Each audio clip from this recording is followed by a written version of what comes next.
Hi అండి అందరికీ, నేను మీ మామ్స్ ఆఫ్ హన్వీర్ని. Welcome back to our channel. కల్తీ ఆయిల్ ఎలాగో హెయిర్కి పెట్టుకుంటున్నాం. ప్రతి ఇంట్లో రెగ్యులర్గా కాకుండా అప్పుడప్పుడైనా కొబ్బరికాయ కొడుతూ ఉంటాం కదా. సో కొబ్బరికాయ తింటే జలుబు దగ్గు వస్తుందని చాలామంది తినకుండా అలానే పడేస్తూ ఉంటారు. ఆ కొబ్బరికాయతో కొబ్బరి ఆయిల్ చేసుకొని స్కిన్కి అప్లై చేస్తే స్కిన్ మంచి గ్లో ఇస్తుంది. బయట దొరికే అన్ని కెమికల్స్ని స్కిన్కి అప్లై చేయడం కన్నా ఇలా ఈజీగా ఇంట్లో కొబ్బరికాయలతో కొబ్బరి ఆయిల్ చేసుకొని స్కిన్కి పెట్టుకుంటే మంచి గ్లో అనేది వస్తుంది. సింపుల్ ప్రాసెస్ చూసేద్దాం. కొబ్బరికాయలను ఫస్ట్ మంచిగా కడుక్కోవాలి. పచ్చి కొబ్బరిని ఇలా చిన్న చిన్న ముక్కలుగా చేసి మిక్సీ పట్టేయండి. కొబ్బరికాయలను మిక్సీ పట్టేటప్పుడు కొద్దిగా వాటర్ వేసుకోండి. అచ్చం దోశ బ్యాటర్ అంత పల్చగా ఉండేటట్లు వాటర్ అనేది యాడ్ చేసుకోవాలి. కొబ్బరికాయను మిక్సీ పట్టిన తర్వాత ఒక గిన్నె తీసుకోండి. ఆ గిన్నెలో ఒక పల్చని క్లాత్ అనేది వేయాలి. వేసేసి దానిపై నుంచి మనం కొబ్బరి మిక్సీ పట్టుకున్నాం కదా, ఆ కొబ్బరి అయితే వేసుకోవాలి. ఇలా మీ దగ్గర ఉన్న కొబ్బరి ముక్కలను అన్నిటినీ మిక్సీ పట్టుకొని ఆ క్లాత్లో వేసేయాలి.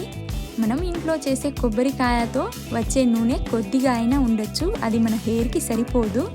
అయినా సరే మనం ఇలా చేసుకొని పెట్టుకుంటే మంచిగా వర్షాకాలం చలికాలంలో మన స్కిన్కి వ్యాజిలిన్కి బదులుగా దీన్ని అప్లై చేసుకుంటే చాలా గ్లో అనేది వస్తుంది. అలాగే స్కిన్ని చాలా ప్రొటెక్ట్గా ఉంచుతుంది. బయట దొరికే కెమికల్స్తో ఇది చాలా వరకు బెటర్.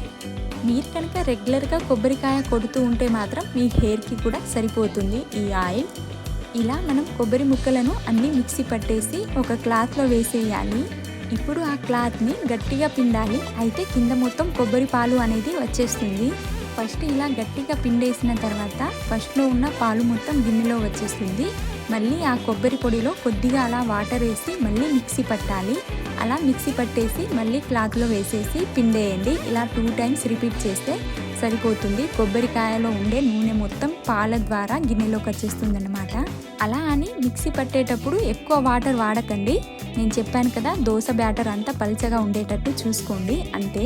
ఎక్కువ వాటర్ వాడితే కూడా ప్రాబ్లం లేదు, కానీ నూనె ప్రిపేర్ అవ్వడానికి కొద్దిగా ఎక్కువ టైం అనేది తీసుకుంటుంది మనం వాటర్ కనుక ఎక్కువ యూజ్ చేస్తే. అలా అని మీరు సరిపోయినంత వాటర్ మాత్రమే యూజ్ చేయండి.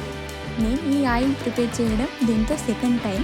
ఫస్ట్ అయితే మ్యారేజ్ కన్నా ముందు చేశాను, ఇప్పుడైతే ఆఫ్టర్ మ్యారేజ్, అది కూడా మా బాబు కోసం. బయట దొరికే అన్ని కల్తీ ఆయిల్ ఎందుకు యూజ్ చేయడం అన్నట్టు ఇదైతే ప్రిపేర్ చేస్తున్నాను అన్నమాట. పాలు మొత్తం పిండేసిన తర్వాత స్టవ్ పైన ఈ పాలు పెట్టి స్టవ్ని స్లిమ్లో పెట్టేయండి. ఇక్కడి నుండి ప్రాసెస్ మొత్తం మనం ఘీ ఎలా అయితే ప్రిపేర్ చేసుకుంటామో అదేనండి, నెయ్యి అలా ఉంటుందన్నమాట. ఎవరికైనా తెలుసుంటే ఈజీగా ప్రిపేర్ చేసుకోవచ్చు, తెలియకపోతే ఈ వీడియోలో చూసేయండి. పాలును మిడిల్లో కలుపుతూ ఇలా ఈ స్టేజ్ వచ్చే వరకు ఉంచండి. అంతే, ప్రాసెస్ అయిపోయింది. ఆటోమేటిక్గా ఆయిల్ అనేది పైన తేలుతూ ఉంటుంది. ఆ కింద ఉన్న పొడిగా ఉంది కదా, అది కొద్దిగా బ్రౌన్ కలర్ వచ్చేంత వరకు ఉంచండి. అంతే. ఇంకా చల్లార్చిన తర్వాత ఒక స్టీల్ డబ్బాలో మీరు స్టోర్ చేసుకోండి.